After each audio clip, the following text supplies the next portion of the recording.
Alrighty, we are back here again, and because I'm still here, the moderator for this session will soon be here. So we just like to keep the time, so we are going to start rolling. And my facilitator is also in the room. She's someone that is my friend. You're going to see her soon. But hey, if you have someone that you know anywhere, please invite them. Invite them. The moderator is in the room, so I'm going to take off because I'm not supposed to be here. Thank you, Mary Beth. You can go on. Hi, Wendy.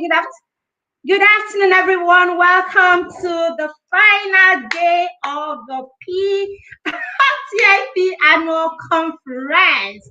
It's been an amazing 8 days. Oh my God. I have gone to school. I have gone to university. Trust me, I don't know about you, but I have been to university. I mean, is there any part of parenting that we have not touched in this conference? Boom. All right. So thank you very much for being here. Thank you for staying here. Thank you. If you have not invited anyone throughout this conference, then you need to invite them for these last two sessions that we have today. All right. So we're going to take testimonial from our inner circle parents. Okay, we're going to take a testimonial right away so that you know there's something we've not been adding in this inner circle, gist. There's something that's very important. Okay, the fact that the fact that in the inner circle, you know that Coach Wendy is just one call away. It's only in the inner circle that you get that. When what is happening in the room is not enough for you, 1 minute and she's there. Okay, and this is a huge privilege if you ask me. So while we wait to take the testimonial, please go ahead and invite everyone that needs to be here. Go ahead and invite them straight away. Your friends, your parents, even grandparents, everyone that needs to be here. Please go ahead and invite them because more knowledge is about to go down. I particularly love our next speaker. Okay, every time I watch her tell stories, I'm like, oh my God, Celia. All right, so this is that session that you don't want to miss if you're a grandma, because you'll be telling stories to these children, won't you? All right, so if your grandma is not here, please invite grandma so that grandma learns how to tell stories to your children. All right, then. So thank you very much. Get your pad, get your pen, and get ready because we're about to do another magic today with parenting. Thank you, and thank you for staying on, and thank you for being here. See, I'm a parent in the inner circle of the Intentional Parent Academy. Okay, why the Intentional Parent Academy? The inner circle. The inner circle is a place where you have a community of like-minded parents that want to raise wholesome and balanced kids in this century, where there are a lot of things that we need to take cognizance of in parenting. So it's just the way the name says it. We are being intentional parents. We're trying to raise kids that are wholesome, kids that are balanced, that can be global citizens wherever they find themselves. So what are some testimonies I've got from being a member of the inner circle of the intentional parent? I have a more structured parenting plan in my home. Even before joining the inner circle, I knew I was big on parenting. But when I got in there, I was like, wow, this is awesome. This is really awesome. It taught a lot of things. When you go there, you get answers to your questions, a lot of reviews, a lot of, it's more like a support, a community that has a lot of support. You have people you are accountable to also. Now, after joining the inner circle, how has my family parenting journey been like? It's been more structured. It has gotten more results. I have kids that are more connected to. The communication lines are open. We have more teachable moments. They are doing better emotionally, spiritually, and otherwise. It's been a wholesome journey, I must really say. It's been an awesome journey, and it's something I would advise every parent to be part of because it's work. Yes, we're all work in progress. We're not there yet, but it's one day at a time. By the time we connect and we do all that, will get to see that the goal of what we're looking for is going to be achieved. Thank you so much. Bye. Thank you very much. Thank you very much, Yada. You have heard all the testimonials throughout this conference. I mean, this one is not any different. There's so much going on in the inner circle, and it is a place you need to be in 2022. As Coach Wendy would always say, it's not about all the hacks, okay, and all the tips. It's about being on that journey, and the journey is made easier when you do it in a community. It's made easier when you have your hands being held by people that have gone ahead of you, people that are coming behind you, and people that are at the same point with you. All right, so we're going to take the profile of our next speaker. Okay, we're going to take the profile of Celia in a minute. So hang in there. If you have still not invited these people that need to be here, please go ahead and invite them straight away. And while you are at it, please share this link. Share the link. I mean, take screenshots and post on your social media, rave about this, on your platforms, rave about this, so that more people know that there is still knowledge going on here and they can still join the last 2 sessions of this conference. It's been amazing.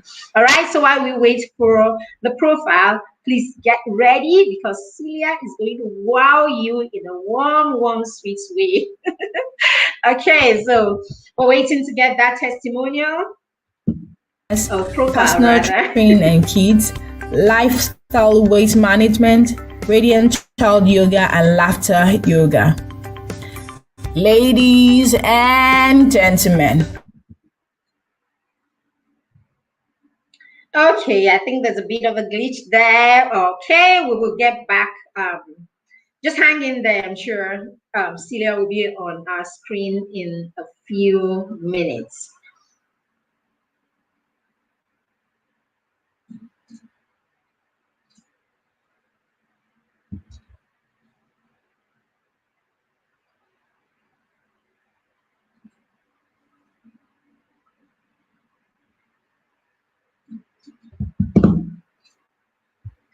Okay, I don't know. I can't hear. Can you hear me? Can you still see me, and can you hear me? Please, let's see in the comments if you can hear me.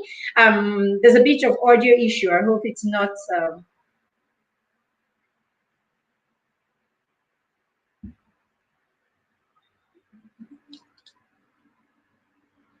Okay, let me check my other device.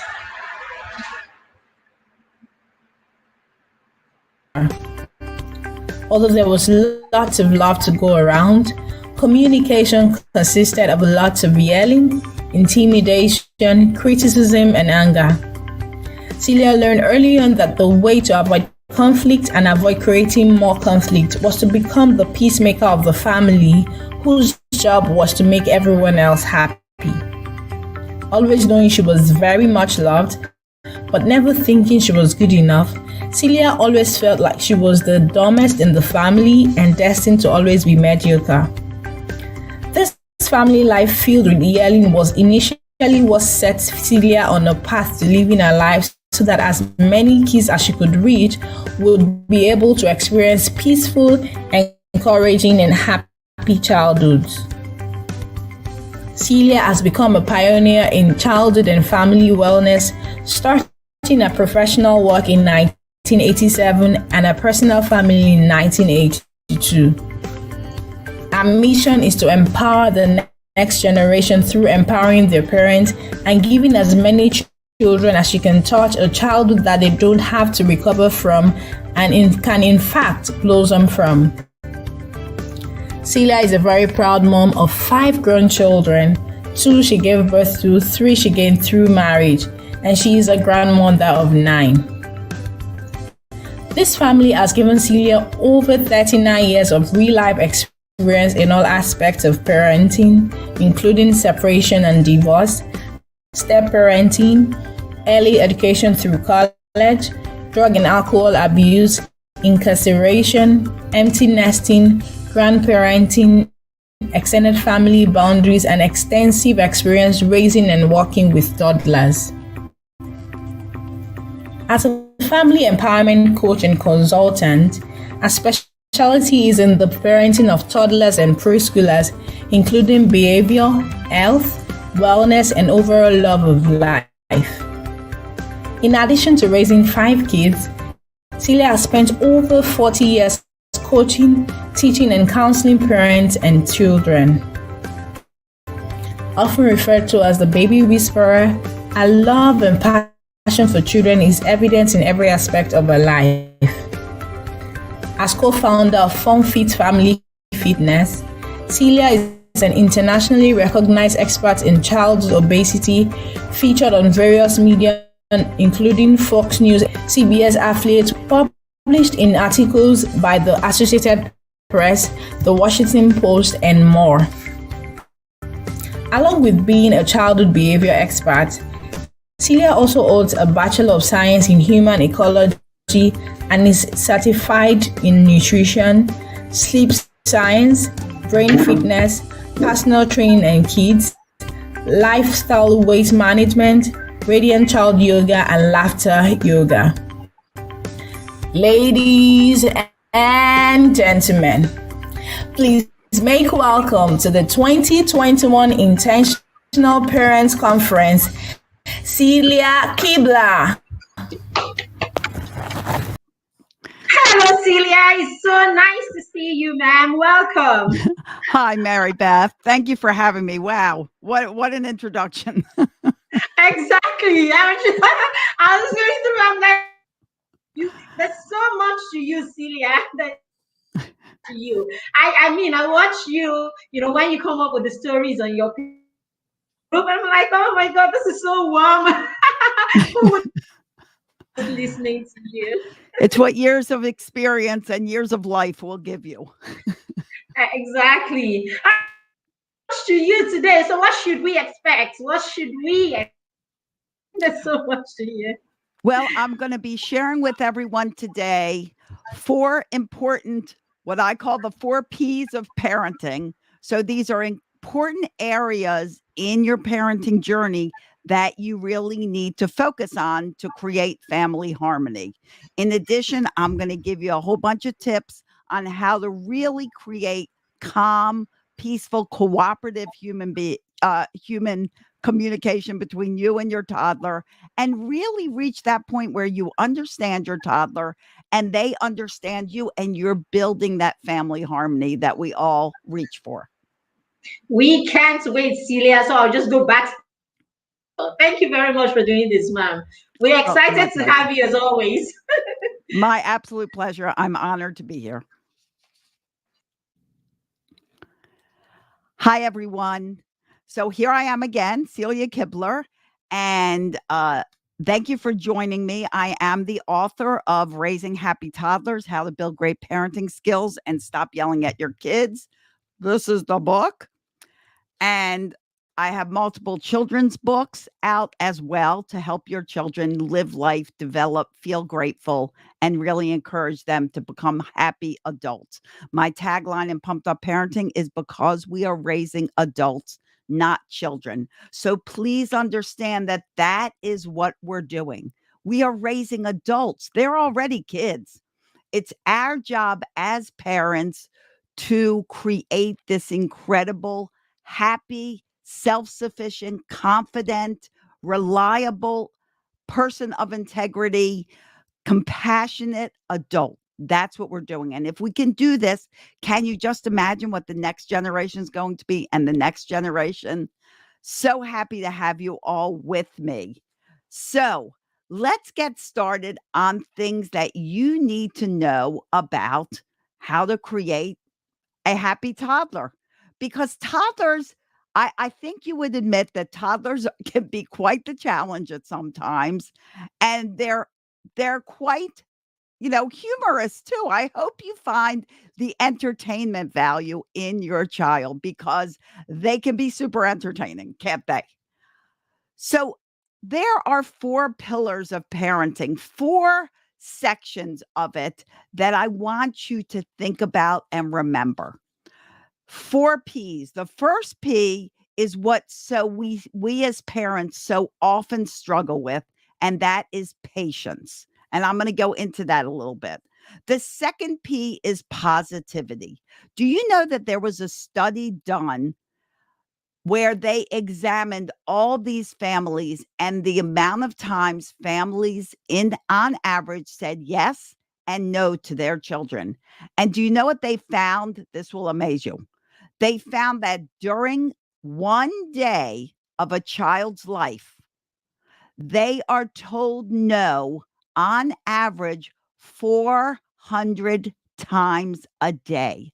400 times a day, a child is told no on average. They are told yes 35 times a day on average. Is that crazy or what? So let's turn that around. I'm not saying that you can't say no to your child. Absolutely. There are times when we need to say no.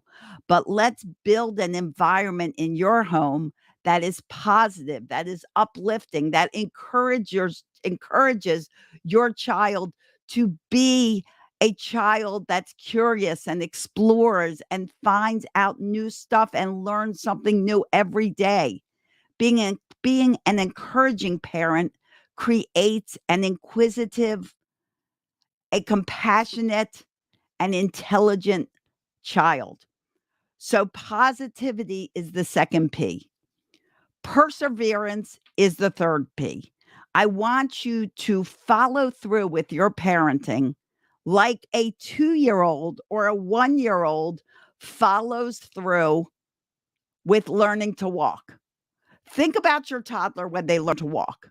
Here they are walking along and they fall down and they get up again. Do you push them back down? No, we don't push them back down. We help them get up. We hold their hands. We encourage them to keep pushing forward until they're walking. Same with you as a parent. Persevere. Keep learning like you are now by attending this incredible conference. Keep putting the ideas in place and stop just calling it quits because it didn't work out one time. Things that are worth it take hard work and they take consistency. And consistency is key in all of your parenting. So persevere, keep at it, and you will find success at the end of that journey. Okay, so three P's are patience, positivity, perseverance, and the last one is play. Play is so important for your toddler. Do you know that the best way for your child to learn is not to sit on a computer, not to sit on a tablet, is through play? If you look in my book under the chapter of play, I kind of wrote my book like a manual so you can look up things and find how to handle them. There is a chapter on play, and there are probably, I don't know, I probably have 40 benefits to play. Play teaches children leadership. It teaches them confidence.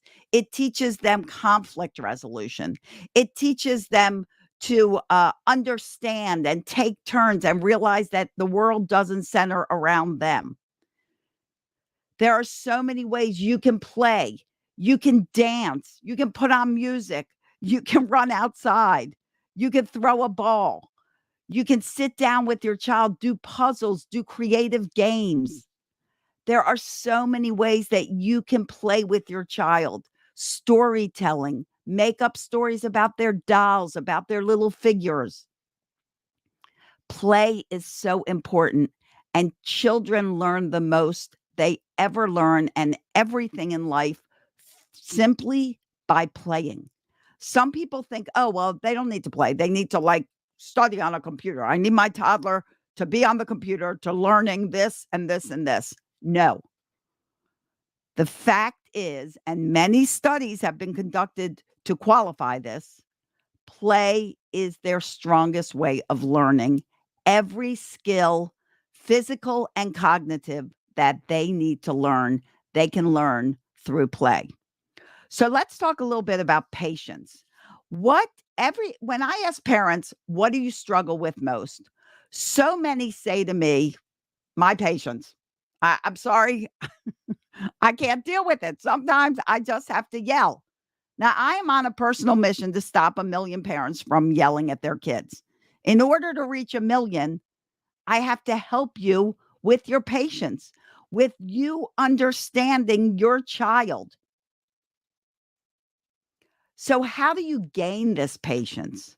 How do you get better at it? First of all, everyone needs a good night's sleep. If you don't have a good night's sleep, you're going to be irritable. If your child doesn't have a good night's sleep, they're going to be irritable. Sleep starts with a regular bedtime and a regular wake up time. Schedules and routines are key to the importance of cooperation, seeing that respect, that trust, and helping you with your patients. Who that's listening live with me right now, who has schedules and routines solidly set up in their family with their kids? So there should be like a morning routine and a bedtime routine, even a midday routine if they're coming home from school, an after school routine. Bedtime routines are vital and should start an hour before their bedtime. They should be going to bed and waking up about the same time every day. They are energetic. They should be burning energy during the day so they're tired and they go to bed. If they're just sitting around all day, they're not going to be tired.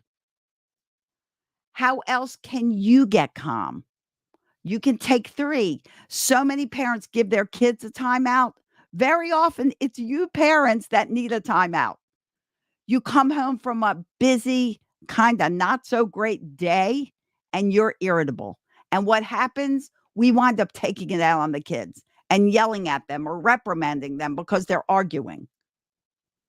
When you get home, if you're irritable, you go take a timeout. Give yourself 3 minutes. I call it take 3 to relax, to refresh yourself so that you don't approach your kids in an aggressive manner, so that you don't take your day out on your children. Water break. Water is very important for your children and you. Okay. So you give yourself a take 3. And understanding your children will help a lot with your patience. Guys, I'm going to give you a huge bit of information right now because I want you to always remember this when relating to your children. The human brain does not fully develop until you are 25 years old. 25 years old. So think about the brain of your toddler. There's not a whole lot there. You know what's all there, in case you haven't noticed? Emotions. Lots and lots of emotions. They do not know how to regulate their emotions. They do not have logic. They do not have reasoning. None of that exists in their brain. So if you are talking to your child and you are expecting them to respond to you like an adult, this is not just difficult for them. This is outright impossible. They cannot respond to you like an adult. They do not have an adult brain. It is our job as parents to help our children understand how to regulate their emotions. If you are screaming and yelling every time they disappoint you, how will you possibly teach your children how to respond to their own disappointment? They will look at you as a person that screams and yells when you're disappointed. So they'll be like, oh, well, that must be how I have to handle disappointment. I scream and yell like my mother or father do. Or I hit something, or I bite something, or I get aggressive in some manner because that is what my parents are teaching me. So how about we teach our children how to react to their emotions, their disappointment, their anger, react to it in a constructive way, a calm way. When they have a tantrum, don't try to talk them out of it. Don't be like, you really need to calm down. You really need to stop crying right now, because when their brain is in tantrum mode, they can't hear you, and you are just making it worse. Your best response to a tantrum is to let it calm down by itself. Give them some space. You can sit near them, you can sit away from them, whatever works, but let it calm down. It will calm down quicker. And then you and your child can have a calm conversation that actually helps them understand how to respond to that emotion that caused them to have a tantrum. It's not them deciding to have a tantrum, it's their brain, because their brain doesn't know any other way to respond. But when you feed into that tantrum or you give into that tantrum, you teach the child that, whoa, you know what? If I have a tantrum, it works. I got my way. So stop giving into them. That's the worst thing you can do during a tantrum. All of these things will help you gain your patience. Positivity. You can smile, learn to smile when you talk. If you're not sure how to smile when you talk, practice it in the mirror. Use your manners. Well-mannered children come from well-mannered parents. If you don't use your manners, your children won't use your manners. You're never too old to use your manners. So don't think you could grow out of that phase. Use your manners and your children will too. Watch what you're saying to them. Don't call them names. Don't label them. When you label a child, they will live up to that expectation. So if you're yelling at your child all the time and you're saying, why are you so lazy? Why are you always lying?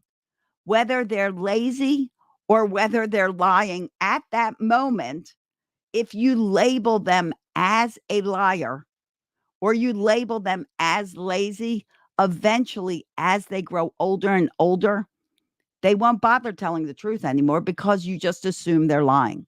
They won't bother making an effort to help out because you assume they're being lazy. They will live up to whatever expectation you place before them. Positivity is understanding your children and recognizing, here's another golden nugget for you, recognizing when they are good. When they are doing the behaviors that you want them to do, tell them. If they've been good for an hour and you're doing something, you're cooking dinner and they've been playing great, and then all of a sudden your siblings start arguing and you run in there and you're like, what are you guys doing? And you start screaming and yelling at them. The only attention they're getting from you is negative attention. You are feeding them attention when they're not being so great. But they've been wonderful for an hour and you've said nothing. When they are behaving the way you want them to behave, make sure you notice and make sure you take a break and you let them know that you notice. And be specific. Wow, guys, I'm so happy that while I was cooking dinner, you two played so nicely together. Or if it's just one child, you sat there and you did your puzzle and you read your books and you gave me a chance to cook dinner. Or even better, you helped me make dinner. That was awesome. I really appreciate your help. Let them know when they are doing a behavior that you like. Let them know that they have done something that you're proud of, because your children ultimately want to please you. I know it doesn't seem like that sometimes. Sometimes it seems like they're always fighting you and they're doing it on purpose. Let me give you another clue. They're not doing it on purpose. Your children are not out to get you. It is not about you. It is about them. It is about the way they are wired. And it is our job to help them make good choices in life so they can grow up to be those exceptional adults. Yay, I'm so glad you're getting a lot of value. You are so welcome. That's what I'm here for. I am here to help you guys understand and recognize this toddler that you're working with. because those seeds you plant now, parents, those seeds are the ones that are going to grow, that are going to get nurtured, that are going to create that adult one day. I will tell you, my proudest moment is watching my 5 adult children parent their children. You want to see how good a job you've done? Watch your own kids parent their kids, because they're mirroring how you raise them. That's why I'm so intense on getting people to stop yelling at their kids. When you yell at your kids, you destroy them. Literally. You create all those voices in their head.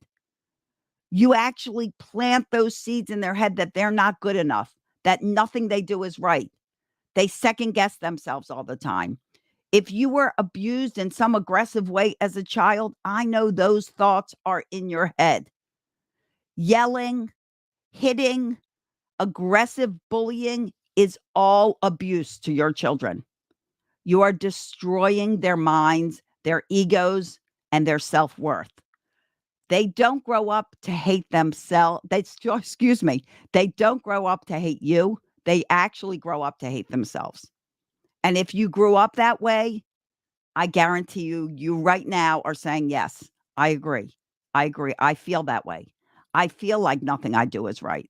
I feel worthless.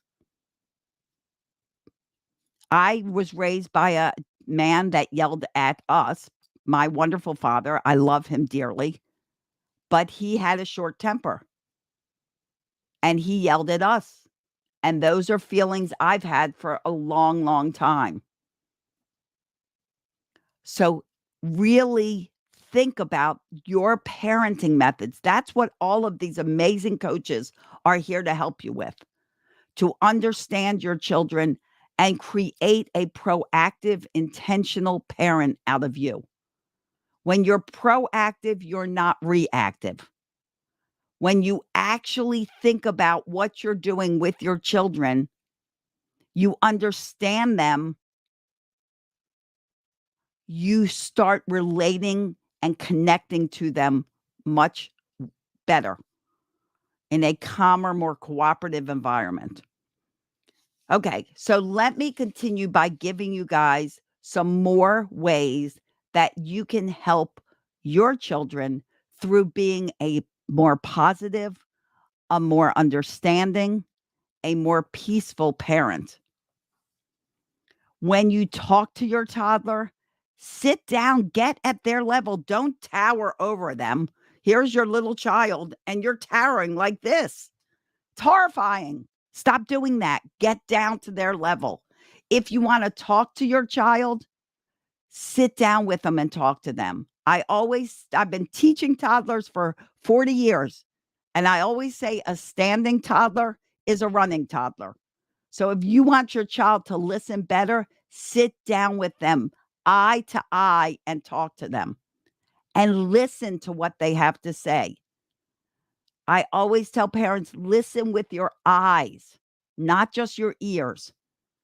That means you're looking face to face at your child like I'm looking at you. Your phone is not in your hand. You have put down distractions and you are giving your child all of your attention so that they know what they have to say is the most important thing at that moment to you. And so are they. Give simple instructions. Don't give general instructions to a toddler. A toddler doesn't know what a general instruction is. They'll get overwhelmed and they won't do it. If you walk in and there's toys all over their playroom, and you walk in, you go, clean this up, that means nothing to a toddler. They're going to sit there, get overwhelmed. They're going to continue to play, and you're going to get angry. Let's be specific with our instructions. If you walk into a room that's full of toys, you can say things like, can you put the books on the table? Can you put the truck over there on the shelf? Can you put your baby doll in the basket? Step by step. And then you can say, great job, you cleaned everything up. And they will learn over time that these step-by-step instructions equal the general instruction. And then after a while, when you say, clean this up, please, they will understand it. Simple talk for children so that they understand, they can follow through, they can listen, and there's much more cooperation. Make sure you address them by their name. They love to hear their name. They'll learn their name. And when you're saying something about you, don't call yourself mommy. Say I. Sometimes you have to be firm with your kids. Sometimes kids they'll get mad and their brain will say punch. That's their brain telling them, not them telling them. And they'll punch and they'll hit you or they'll hit someone else. And then you're like, in this house, we don't punch. In this house, I don't want you punching anything. If we're going to punch something, we think about it first and we don't punch. You can have that conversation when things are calmed down, but when the punch is in action, stop it and talk firmly. Don't yell. Don't hit back. But look at your child and say, I will not let you hit me. Not mommy won't let you hit me. Daddy won't let you hit. I am the mommy. I am the daddy. But I'm telling you, if you hit your child, you give your child permission to hit. And that is all you're teaching them. You're teaching them that hitting is okay. Everything you do, parents, everything, good or bad, you give your child permission to do. Think about that. Everything you do, you give your child permission to do. If you hit your child, you give your child permission to hit.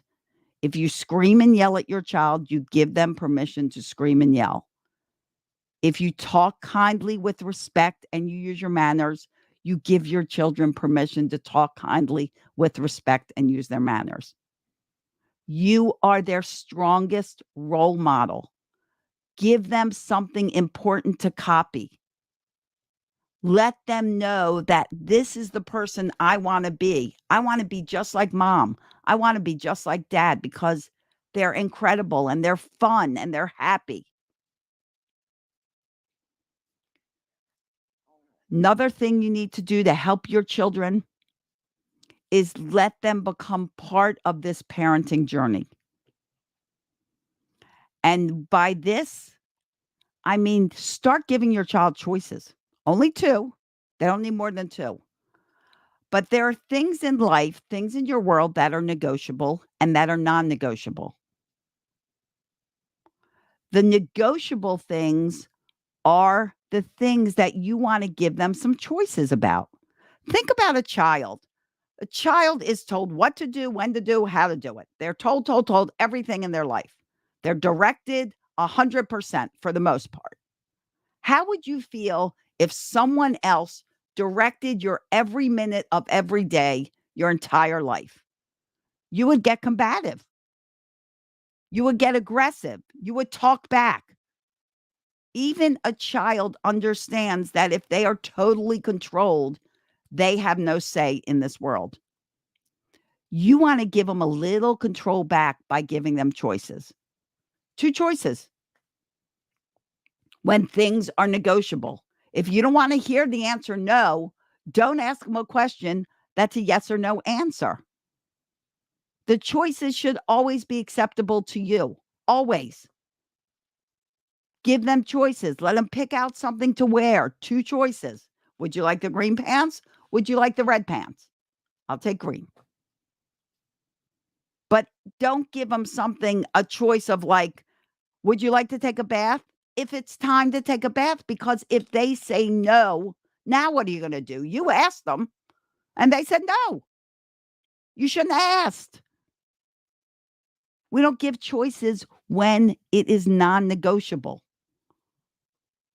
But when things are negotiable, when there is a space to give them a choice, give them a choice. They'll love it. They'll love having choices and they'll be more cooperative when things are not negotiable. So, guys, I want you to really understand this child that you're working with. Stop being frustrated and start learning. You're already here, so congratulations, because you're already here at this conference learning all you can learn about your children of all ages. So often people look at their kids and they're like, my kids have to respect me because I'm their parent. If you don't respect your kids, why in the world should they respect you? Respect is a two-way street. You respect your children by understanding them, by creating ways to parent them so that they grow. They build their confidence. They become worthy of happiness and love in their life. They understand responsibility.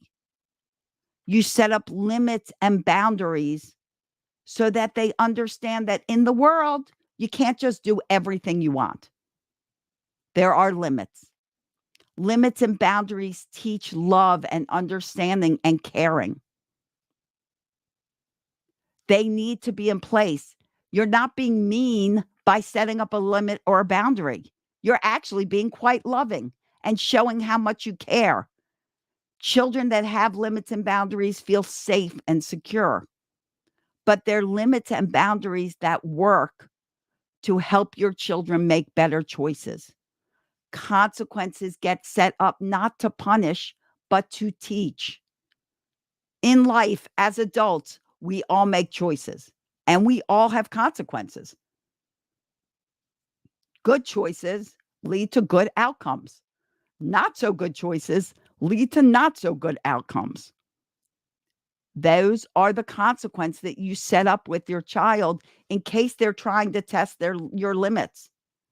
They test you because they want to be big, guys. They just want to be big. They want to get more independent, and you want them to be more independent. You don't want them to rely on you for everything. What kind of adult will they be? You want to encourage their independence. You want to help them understand that being independent is a great thing. However, the world is not totally under your control. You are the boss of them, but you can create a relationship where you are nurturing them so that they can grow stronger. They can learn along the way because they have so much to learn and you have so much to teach them. But if their whole childhood is set up with an aggressive, yelling atmosphere, all that chaos creates stress. Not just stress for your children, but stress for you. And if we're stressed, we're irritable. If we're irritable, we're yelling, we're hitting, we're doing all kinds of aggression against a small little human that just got here. They were not born to be mean. They were born to be the image of you. So what are you looking like? When you look in the mirror, what do you see? Because what you see is what your children will be. If you're angry, if you're sad, if you feel like you do nothing right, you need to get help for that. Everyone here is getting help. So pat yourselves on the back. Give yourselves a round of applause because that's a sign of strength. The people out there that go, oh, I don't need any help. I've got this. And they're screaming and yelling and hitting their kids. That's the sign of weakness. Strong people learn something new every day. Strong people implement what they learn. I gave you a whole bunch of tips today. I want you to take them to heart. I want you to try them out. Try noticing the positive things that your children do. Try telling them. They're going to be thrilled. They're going to get such a smile on their face. You'll be so proud of them. And they'll be so happy to know that you're proud of them.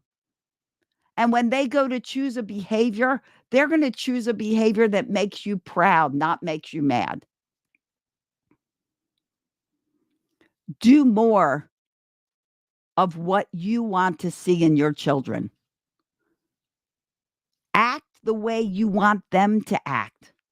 You are their strongest role model, especially as a toddler. You want to plant in them that, you know what, honey, I love you unconditionally, regardless of how you're behaving.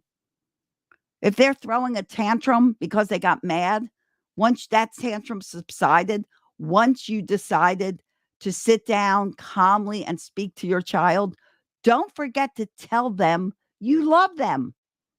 Toddlers need to know that you love them regardless of how they're behaving. Don't forget to let them know that absolutely you love them. Exactly, Crystal. It means you're not being strong. It means you're the weaker one. You're pounding on a smaller child who has only been on this earth, what, a year, 2 years, 3 years. Think about how long you've been here. Think what you've learned in your life. And yet you're expecting this little human to react to you like a big human. It's not going to happen. You need to be smarter than them because why? You are smarter than them. There's a saying in the United States that, you're acting like you're playing with half a deck. That means you kind of have like half the smarts. Well, let me tell you, your children are playing with half a deck because they only got half a brain developed. The other half, the logic side, the reason side, the self-regulation side, not there. It's there, but it's not developed. Those connections have not been made. That's up to us. So if we're teaching them destructive ways, dysfunctional ways of how to grow up, that's what they're learning. And they will grow up to be a dysfunctional, destructive adult. Yes, strong. I love that, Juliet. Yes. Did I say that? Because yes, that's absolutely right. Strong people learn something new every day. Make it a tradition in your home. I really encourage you guys to eat dinner together. So sit around the table. And while you're eating dinner, go around the table, every one of you, yes, including you, say what you learned new today. Make it a tradition that you do every single day. And while you're at it, talk about something you're grateful for. Gratitude is huge, and you should be doing it daily. Be grateful every single day. There is so much to be grateful for. Tomorrow is a year anniversary of when I became a heart attack survivor. Last year, tomorrow, I had a heart attack that almost killed me, but it didn't. Yay, I'm a heart attack survivor. I am seriously grateful for that. There are so many things to be grateful for. Look at the pile of dishes in your sink. You know what's so great about a pile of dishes? It means you have food to eat. What's so great about laundry? It means you have clothes to wear. So many people don't. So be grateful and teach your children to be grateful every day. And my time, I believe, is almost done. So I'm going to end with just a few things to tell you, a few tidbits. But first, water. Recognize that your children have 4 triggers, just like we do as adults. Our hunger, our thirst, our sleep, and our overwhelm. You need to make sure you meet those 4 triggers every day before you make plans. If you get hungry, you get irritable. Yes or yes? I know I do. If I'm hungry, you need to feed me. Thirst. Children dehydrate much faster than adults. And when it's hot outside, they need to drink water. They don't need anything fancy, just water. The first thing to go when you start dehydrating is your brain because it's so full of water. And that's why we get irritable. So just leave cups of water around for your kids to drink so that they never have to worry about being thirsty. Get good sleep, like I mentioned before, for all of you. Make sure your kids are getting naps. And if something is coming up that's going to overwhelm them, a social function, school, something's coming up that you think might get overwhelmed, prepare them, talk about it, help them understand and recognize if they're reaching a limit. So if you're at a social event, maybe that's the time to pick them up and take them out of there and give them a break of you and them. So they're away from all the commotion.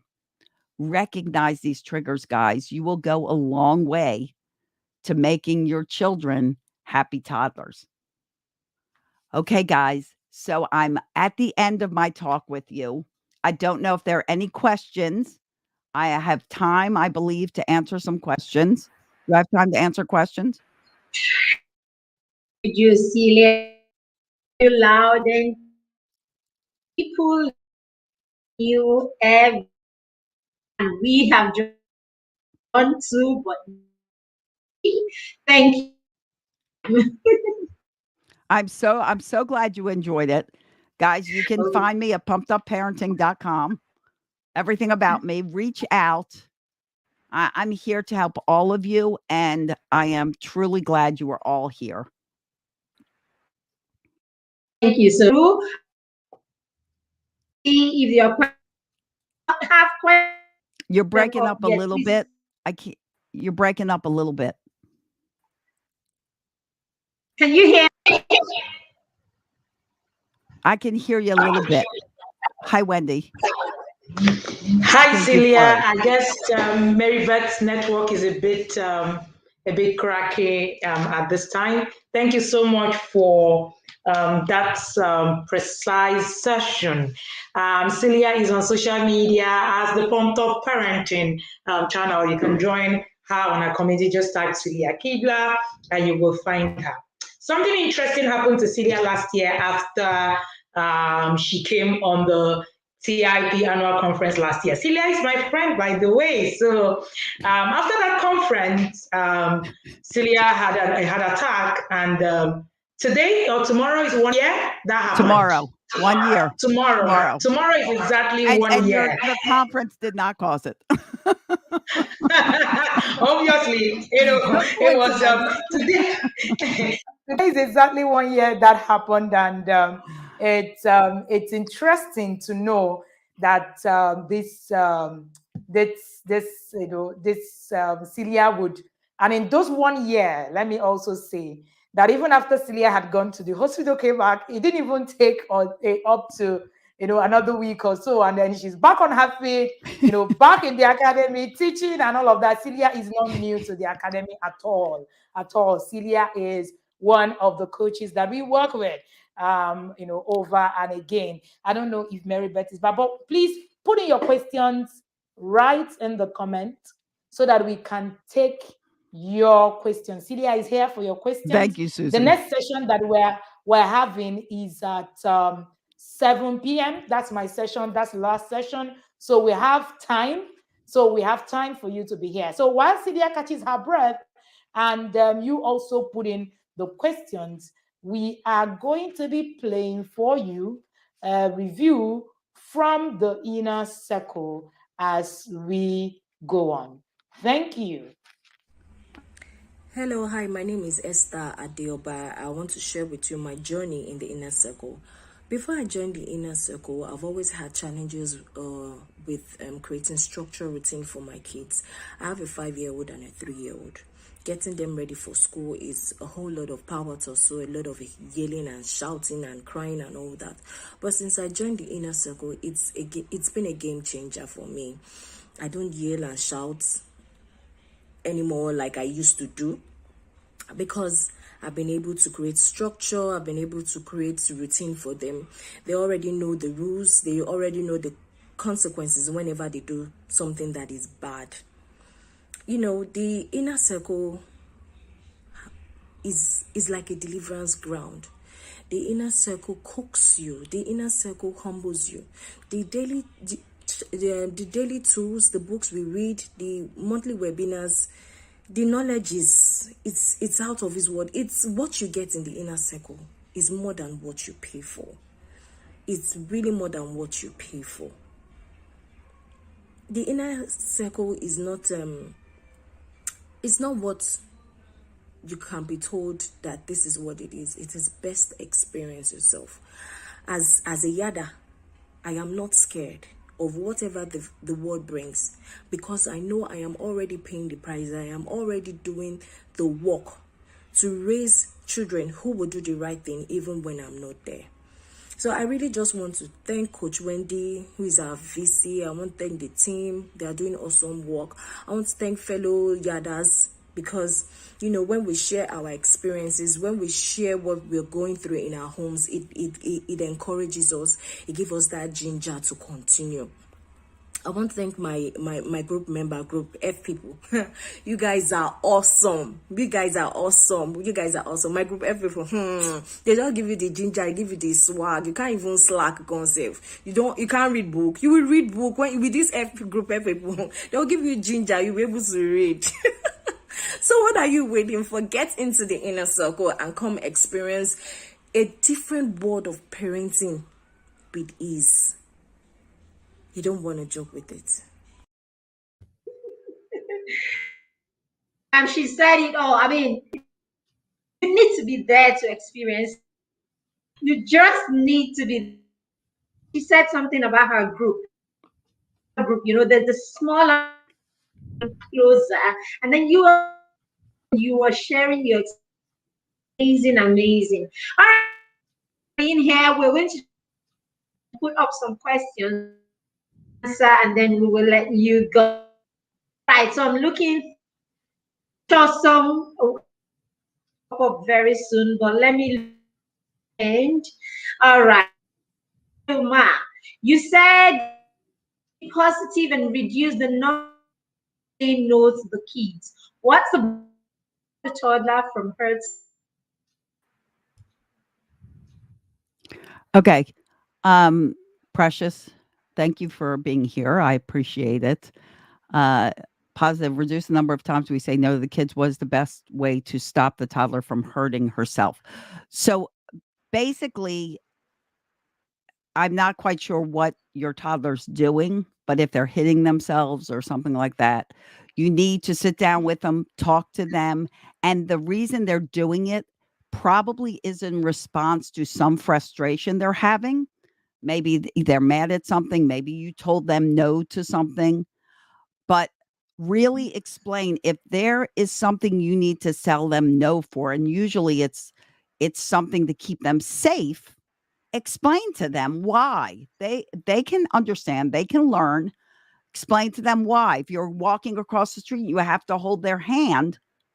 You hold their hand to keep them safe from being hit by a car. That's what we do. And they have to understand why. And if they're mad and they fight you, you still hold their hand, or you say, you know what, I'm going to pick you up and walk you across the street. You still have to be firm to keep them safe.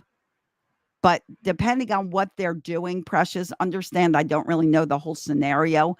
And a lot of things that come up with your children are symptoms of a core problem.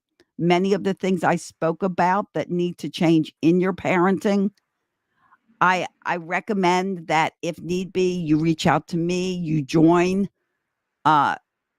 Wendy's inner circle. There is so much to be learned there that will change the way you parent your child. And these symptoms that show up will be stopped. I hope that helped. Yes, I'm sure it does. There's a second question here. Please, Ma, how do I handle toddlers? Sibling rivalry, friendship rivalry. It's a lot what you teach your child that children, let me explain sharing for a minute. And a toddlers don't know how to share. So they don't know how to share because it involves compassion. Think of the act of sharing. The act of sharing is me saying, oh, I'm going to share my toy with this person because they want some time with it too. Toddlers are all about themselves. The world revolves around them. It's our job to help them understand that they're part of a bigger picture. When we involve them in things, when we talk about the positive things they're doing, when we give them some choices, when we give them even little jobs to do around the house, it starts teaching them that they're part of a bigger picture. When we explain to them that when you share a toy, you get time with it and they get time with it. We have to explain it. We have to understand it. And some little spats between kids is good because it teaches them to learn conflict resolution. As long as it doesn't break out into like pain and bleeding and all of that, then you've got to split them up, separate them, and talk to them individually. All right, thank you very much. There's another one here. How do I get my 3-year-old to stay calm when we have visitors come into the house to come work, or strangers come in to work in the house, like a plumber or some other worker? Okay. Thank you for your question. They are probably extra excited. And I'm guessing you mean stay calm, like they're probably running around and they're probably very excited that this person's there. Again, conversation, guys, communicate with your child, connect with them. Wouldn't it be great if you have a worker come in and they're, doing, like you said, plumbing, and they have plumbing to do? Talk to them about what they're going to do. Do you know what they're going to do? They're going to fix the water here. They're going to fix the pipes. I'm sure the person that comes isn't going to mind if you kind of show your child what they're doing. They're running around. They're very active because they're excited. They're excited to see a new person who might be a friend. They don't know. So if you want them to be more calm before any activity, then you take them out one-on-one and run around with them and burn their energy. And when you burn their energy before you want to sit down to dinner or before a person comes over, they will tend to be a little more calm because they already burned that energy that they have inside. All right. Okay, I can see one comment here. It's not on the screen. It says, my daughter of 3 and 6 months old, 3 years and 6 months, recently she started requesting for a particular kind of food before going to bed every night. She must request for cocoa, like tea. Is that normal? Is it okay for me to give it to her? Okay. I'm just going to reiterate again to you guys that keep in mind a lot of these are symptoms of things going on. So you really need to get to the core problem of how you're parenting. You can do that by taking advice of these people that you've listened to over the last 8 days. You can do that by joining Wendy's Inner Circle. Absolutely an amazing program, worth every penny investing in your family. And you can reach out to me as well. It is perfectly normal for your child to ask for anything they want, because they're a person. And if they see something they want, they may ask for it. Giving your child caffeine right before bed is not your best option because they will not go to sleep. Just like caffeine wakes all of us up, it will wake up your child. So that is not an option before bed. I hope you actually stop any caffeine. Your child really doesn't need caffeine at any time. But if they get something that's caffeinated during the day, make it early in the day so they can sleep and wears off. You simply say, honey, no, this is not the time for this. Maybe tomorrow morning after you wake up or with breakfast, we can fix some. But before bed, this is not the time to have that. Limits and boundaries. You have to set up limits and boundaries. I just did a masterclass last night, as a matter of fact, in my inner circle for limits and boundaries. They have to be set up, but they only work if you follow through. I know Wendy and I teach very similar. So I know she teaches about limits and boundaries and setting up consequences in a productive way. Consequences are meant to teach, not to punish. So when you set up a limit and boundary, you have to follow through with it and make sure it's followed. Give your child an option. Maybe instead of something to drink right before bed, if they're hungry, maybe that's a time they can have some blueberries or some carrots or something healthy before they go to bed, along with water. Water is excellent for your child. Hope that helps. Thank you. Thank you so much. There's another one here. My daughter writes on anything. I have explained to her this is not right. I have disciplined her several times, yet she goes on. How do I handle this effectively? There we go. The limit that you have set up is that you cannot write on everything in my house. So, number one, the first reaction that I have is, why are pens and all these things available to her? So if she's even using crayons and she takes crayons off of the coloring book and she writes on the walls, the crayons go away. You say, if you write on something, these crayons are gone for 24 hours. You'll get them back. Next time you get them back, if you write on the wall, they go away again. Eventually, she will get the message that we write on paper, not on furniture and walls. You don't just talk to her, take action and do something so that every time that issue happens, you have a consequence set up, you put it in place, and you're consistent with it. And she will learn. Wow. Wow, thank you. This one, Celia, it says, how best can I handle a 5-year-old that spoils things when she gets angry? Once again, Falat, and I hope I'm saying your name right. It's very beautiful. They are reacting. They don't have self-regulation. So if she's screaming and yelling at 5, you're still a toddler. You're technically a toddler from 1.5 to 5 years old. Even though a lot of times at 4 and 5, they call that early elementary or preschool age. But technically, you're still a toddler. So they still have to learn what to do with that anger. So it's actually your job as a parent to teach her alternatives. I don't know if it's a her. Oh, no, he gets angry. It's a him. To teach him other ways to respond to his anger. So that's our job. Our job is to teach our children what to do when we get angry, when we get disappointed, when we get excited. We have to teach them how to react to that in constructive ways. Screaming, yelling, ripping the house apart is not a constructive way, and it can't be allowed.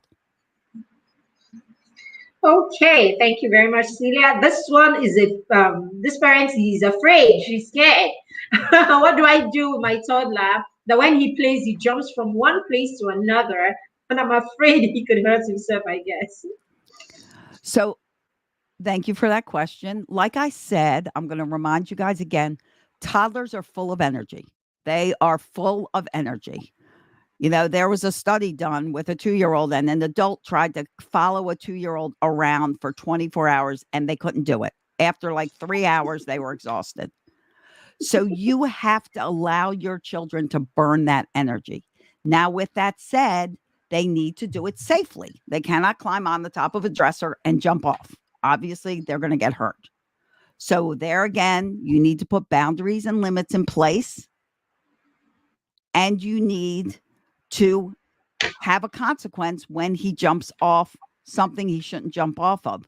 But you also need to be proactive and give him a place that he can safely jump. Clearly, your son loves to jump. So do you have like a springboard? Do you have something outside? You can put old pillows down and let him jump from pillow to pillow to pillow. Give him somewhere safe to jump. He loves to jump. So instead of being so negative, it's not the jumping that's the problem. It's that he evidently doesn't have anywhere to jump. So give him somewhere to jump. Go get some old yucky pillows and let him jump around on them and make it like a path. Or take a ring or something like that he can jump on. Paper plates. He'll slip. Don't take paper plates. He'll slip on a paper plate. Do pillows. Pillows are better. Yeah, thank you very much, ma'am. Okay, we have 2 people asking about the same question, Priska and then Clara, asking, how do I handle a child who is Strong-willed. hyperactive? Guys, keep in mind that most children are hyperactive. We're very easily labeling toddlers that they have ADD or they're hyperactive. keep in mind that's a toddler. A toddler is ADD and they are hyperactive. That's how they're wired. They're ready to roll at all times, 24 hours a day, and they are fascinated by everything around them. They lose their attention easily because there's cool stuff around them. There's like, oh, look, a chicken. Look over there. There's, a bird. Oh, look at that window. Look at this. Because everything is new to them.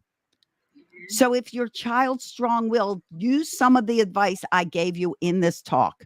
Start giving them choices on things that are negotiable. That will help. Start noticing the good they do. Those two things right there will go a long way in helping your child be a better child, a better person, and a better adult.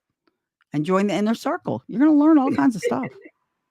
Exactly. There's so many questions, Celia. All right, so there's this one that says, "How do I deal with a child that keeps crying loud when she doesn't get her way, and she's 3 years old?"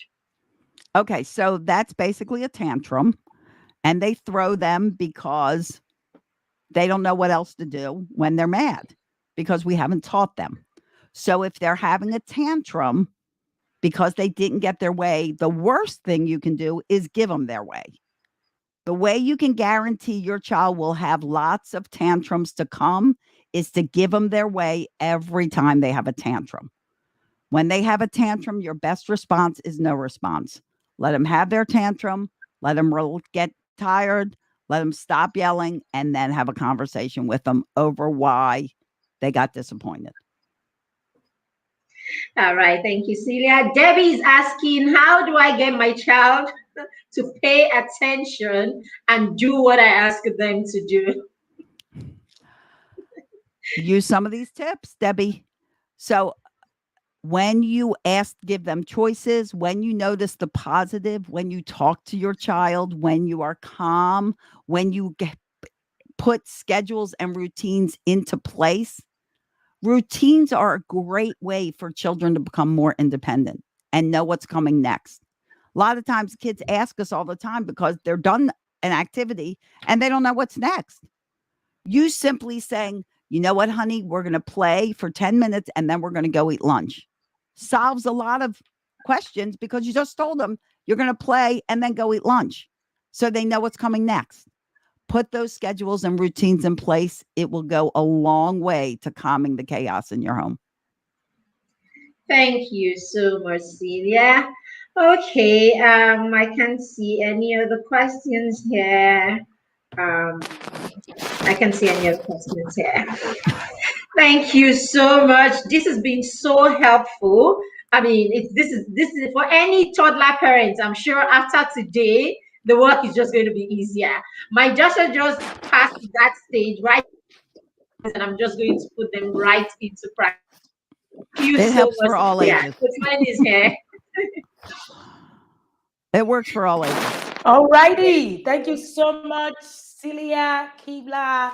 Thank you for doing this over and again. Thank you, Mary Beth, also for being here over and again. We thank you so much. Celia is the last speaker that will Thank you, speak, then guys. myself. I'm going to be here at 7 p.m.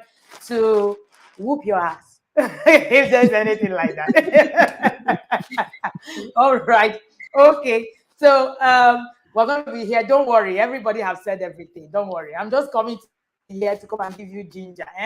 All right. So I can see that a lot of questions are here. And if we continue asking questions, we're going to sleep here. Let me tell you the truth. We can't answer all your questions in this session. It's not possible. I've said this over and again. Connect with Celia. Join the inner circle. We are reading Celia's book in the inner circle. Celia is also coming to the inner circle also. Celia is always there. So if you want access to Celia, trust me, is your easiest way, right? So and we're going to break up that book, and she's going to be coming also to also give us deeper insight. Let me tell you something that I've realized, in the inner circle is when you read a book of an author, you really don't know the thought behind the book until you actually, set into a review session. And then if you are lucky, you have the author to come and help you through it. Then trust me, you have gold in your hand. That's one thing that the inner circle gives you. All right. So it's one of the things that you can also, have access to, right? When we're reading that book, you would see, we're going to share it with you. We like to share with you. We'll just come and do paparazzi for you if you're not in the inner circle. So we'll just be, we'll just be doing you On all to kinds of, you. yay, we are here, and all of that. So please, if you want to reach out to Celia, please connect with her. You will see the Pumped Up. She runs a community on Facebook called Pumped Up Parenting. Just search Pumped Up Parenting on Facebook. We're going to also share Celia's handle on Instagram so that you can follow her. If you're a toddler parent, this is the Toddler Whisperer. You want to actually just have Celia on one, in your corner at all times. They're Trust my me, peeps. you need. And Celia runs several, programs. We run programs together as well. And we are also building a system where we are going to be promoting calm. So we are in a team together where we are creating the International Calm Day. You're going to find details soon. We're going to be sharing with you. The International Calm Day is going to be awesome. It's a global event that we are, pushing out there. We want you to be calm. We want you to calm down. That's the whole idea. Yes. Dear parents, calm Calm down. so calm down. So we're doing everything in our power to actually make sure that you remain calm. And Celia says that she's on a journey to ensuring that 1 million parents stop yelling. Yes. So stop I yelling. know that even this session, when you rethink it in your, I must yell, I must scream, and all of that, you go back, and then listen to all the whispers from Celia today, and you are going to actually have a rethink. Thank you again and again, Celia Kiblia, for being here. Thank you, My Mary pleasure, Beth. Wendy. Thank you for Mary having Beth. me.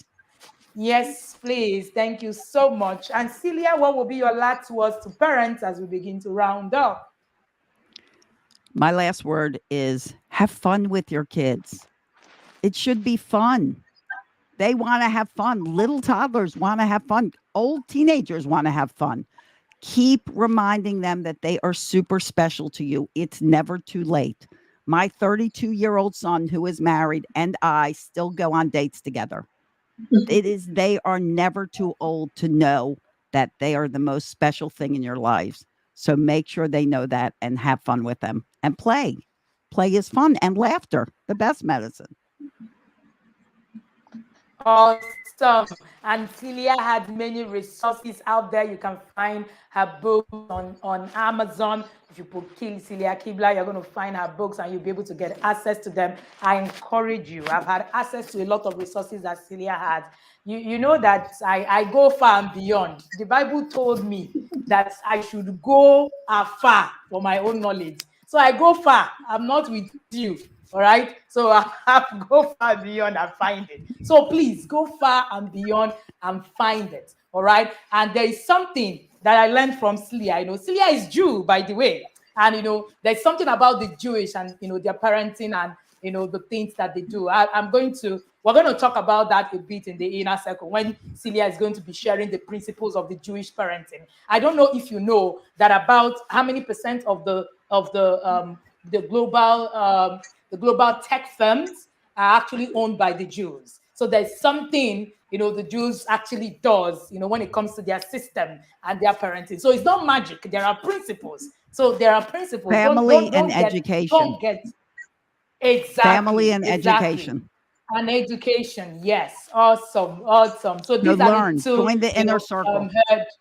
Yes. Please learn. Come to the inner circle and learn. We have all the resources for you. We're not, we ain't joking, yeah? So, Mary Beth, what will be the last word that you have for parents as we round off today? Oh, for Celia first. Thank you, Celia. I've had like the most amazing time this evening. And coach, you're looking very pretty, by the way. All right, parents, let's just go and play. Play, play, play, play, play. Celia said it's the best way you can teach your toddler. So let's go play with them. Thank you very much, ma'am, for this opportunity. Thank you. All right, then. All right, thank you, Mary Beth. Mary Beth is also a parent coach. I told you that Mary Beth has a book on bedtime stories. We talked about bedtime routines. please create time, find that book. You will be very glad that I recommended that book for you. All right, follow Marybeth, and thank you again, Marybeth, for doing this. Thank you, Celia. You know I love you. Thank you I so love much, you too. Marybeth. You know I love you.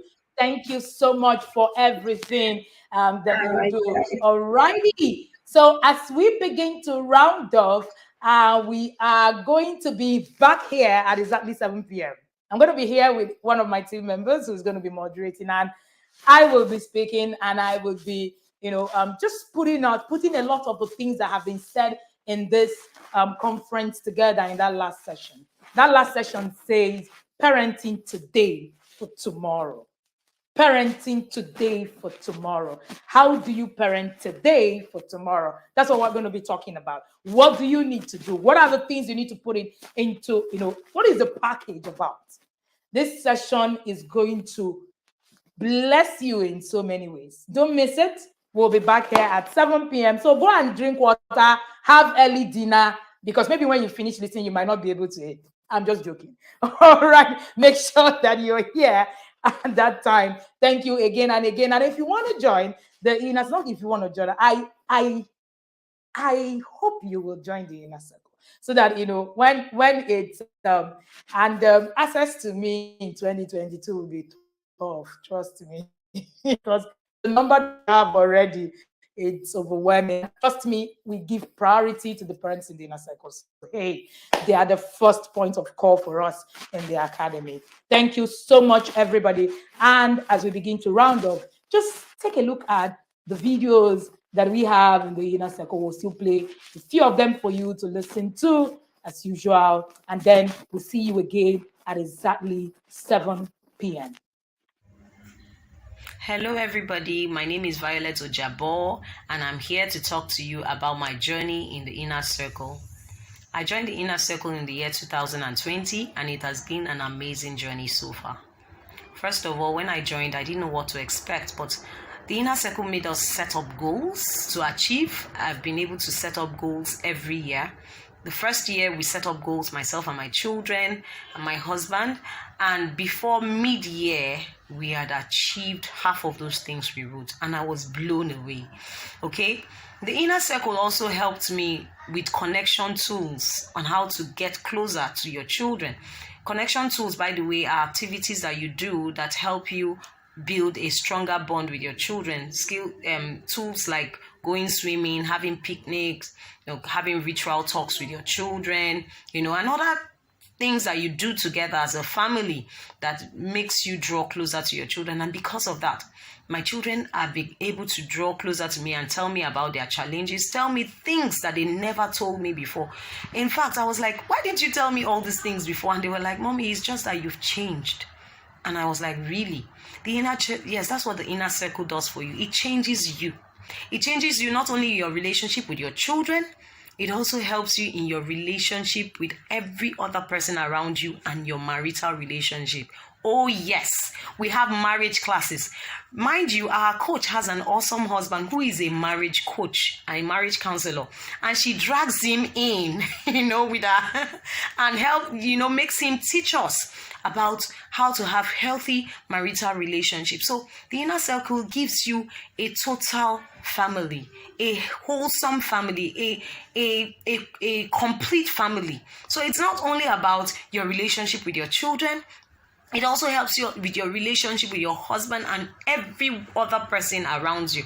Yes, the inner circle changes you. It helps you understand your children's temperament. It helps you understand your own temperament. It takes you back to your past and helps you to mend the hurts, your parenting hurts, things that you project on your children, things that you're mirroring that you don't understand. Yes, your past visits you in your parenting journey. And it helps you, the inner circle helps you, takes you a walk through that your past and helps you heal through from parental hurts. So I've been able to understand that. I've been able to understand the learning styles of my children. I've been able to put structure in my home. Before, mornings were crazy. I used to call it a rat race. In the morning, screaming, shouting to make them get ready for school. But now, because of structure, I only need to wake my children up. They know exactly what to do.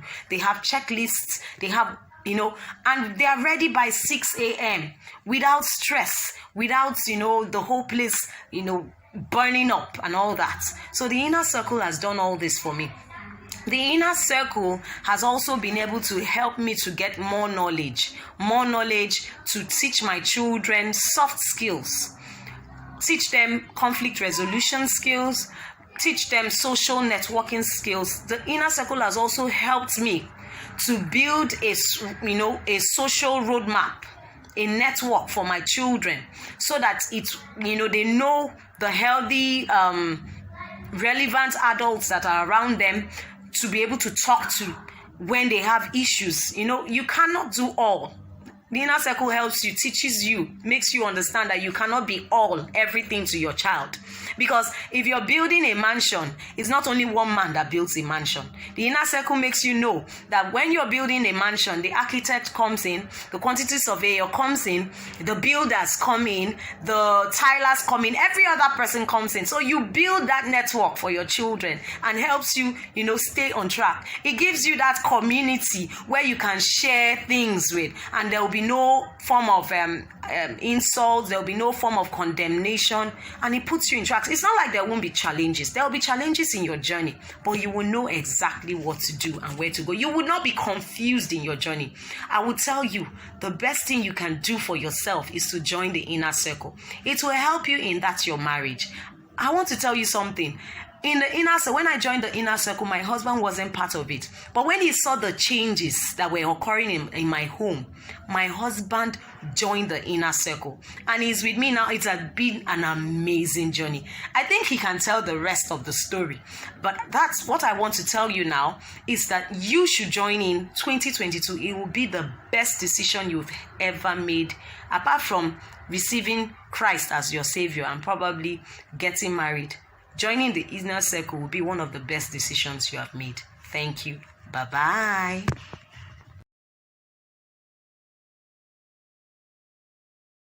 Wow. My